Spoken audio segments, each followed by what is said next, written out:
Hello good morning students.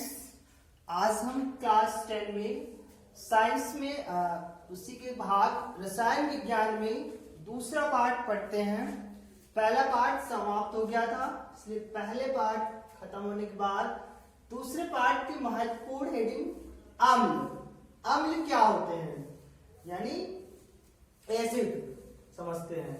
अम्ल वे पदार्थ हैं जो जलीय विलयन में हाइड्रोजन आयन H+ देते हैं। यानी अम्ल जो है वो जलीय विलयन में जब क्रिया करते हैं तो H+ आयन अलग कर देते हैं। उदाहरण CH3 COOH HCl HNO3, यानी ये एसिटिक अम्ल, दूसरा हाइड्रोक्लोरिक अम्ल, तीसरा नाइट्रिक अम्ल। और जब ये जलीय विलयन में क्रिया करते हैं तो H+ आयन अलग करते हैं। देखिए HCl एक्वस, यानी HCl AQ यानी एक्वस जलीय। HCl क्या करता है, जलीय विलयन में H+ आयन यानी H+ आयन अलग कर देता है और Cl- अलग कर देता है। और जबकि ये दोनों जो प्राप्त होते हैं ये भी एक्वस यानी जलीय प्राप्त होते हैं। और HCl हाइड्रोक्लोरिक अम्ल ये भी जलीय है। ये क्या हो गया, अम्ल।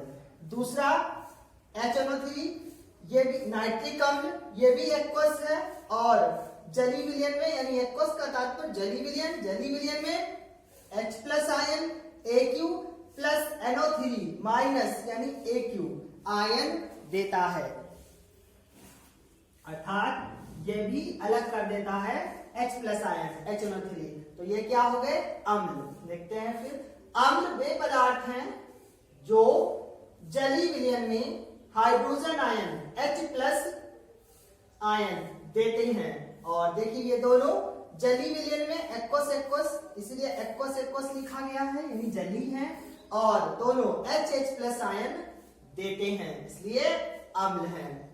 हाइड्रोक्लोरिक अम्ल, नाइट्रिक अम्ल, एसिटिक अम्ल, ये अम्ल है। अब यही परिभाषा हम आधुनिक अवधारणा के अनुसार देखते हैं कि जो H+ आयन ही प्राप्त हो रहा था, यही यानी हाइड्रोजन है, ये हाइड्रोजन जलीय विलयन में, यानी इस जलीय विलयन में H+ आयन स्वतंत्र नहीं रह सकता है। जब और क्या करता है कि यही जल के अणु के साथ संयोग करके हाइड्रोनियम आयन H3O+ बनाता है। यानी जो अम्ल ये H+ आयन अलग करते हैं, ये H+ आयन जलीय विलयन में स्वतंत्र नहीं रह सकता है, और जब स्वतंत्र नहीं रहता है तो ये जल के साथ संयोग करके हाइड्रोनियम आयन H3O+ बनाता है। देखिए जैसे H+ आयन और ये जल के अणु के साथ संयोग करके H3O+ आयन बना रहा है, यानी ये 2H और एक ये H मिलकर के 3H और O, और ये प्लस आयन यहाँ।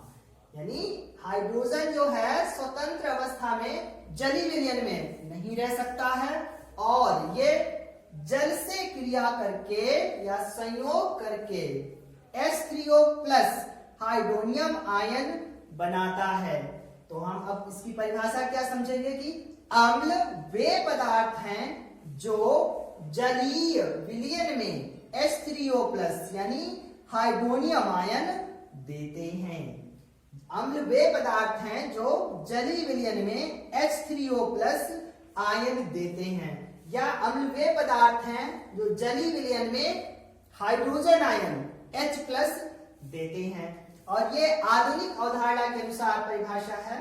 तो देखिए HCl है हाइड्रोक्लोरिक अम्ल, जल से क्रिया करता है, संयोग करके H3O+ हाइड्रोनियम आयन बना रहा, प्लस Cl- आयन, यानी हाइड्रोनियम आयन और Cl- आयन बनाता है। तो HCl क्या हो गया, एक अम्ल। दूसरा है HNO3 यानी नाइट्रिक अम्ल, और ये जल से क्रिया करके, देखिए क्या बना रहा है, जल से क्रिया करके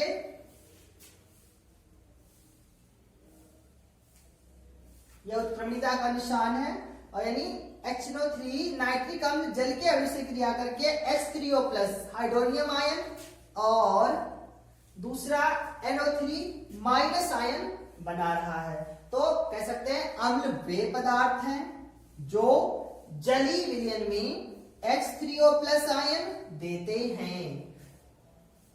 HCl प्लस H2O समीकरण H3O प्लस आयन यानी hydronium ion plus Cl minus. इसी प्रकार इस समीकरण में भी नाइट्रिक अम्ल जल से क्रिया करके हाइड्रोनियम आयन और NO3 माइनस बनाता है।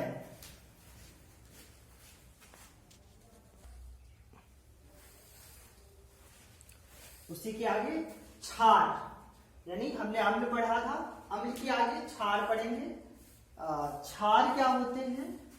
देखिए, वे पदार्थ जो जलीय विलयन में हाइड्रॉक्सिल आयन OH माइनस देते हैं, यानी अम्ल क्या थे तो जलीय विलयन में H प्लस आयन दे रहे थे और अम्ल जो है वो H प्लस आयन दे रहे थे, लेकिन क्षार हम पढ़ रहे हैं तो क्षार जलीय विलयन में क्या देंगे OH माइनस आयन यानी कि हाइड्रॉक्सिल आयन। इससे हाइड्रोजन आयन और OH माइनस को हाइड्रॉक्सिल आयन, आयन ये ऊपर लगे हुए जो निशान है यानी धनात्मक और ऋणात्मक, इन्हें हम आयन कहते हैं।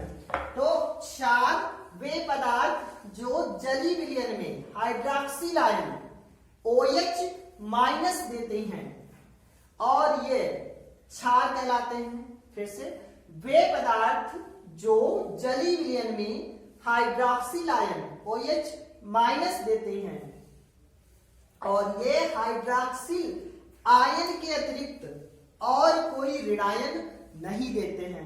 यानी जब हम क्षार को जलीय विलयन में क्रिया कराएंगे तो हाइड्रॉक्सिल आयन तो देंगे और ये ऋणात्मक होता है हाइड्रॉक्सिल आयन, लेकिन इस ऋणात्मक यानी हाइड्रॉक्सिल आयन के अतिरिक्त और कोई ऋण नहीं आएगा, यानी और कोई निशान ऋण का नहीं आएगा। देखिए उदाहरण में जैसे NaOH और दूसरा NH4Cl यानी सोडियम हाइड्रोक्साइड और NH4Cl अमोनियम क्लोराइड।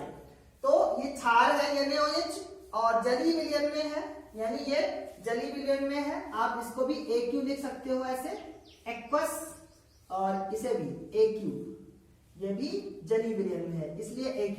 ये दोनों एक्वस लिखकर आप जलीय विलयन दिखा सकते हो, AQ से एक्वस और ऐसे लिख लीजिए एक्वस, ठीक है।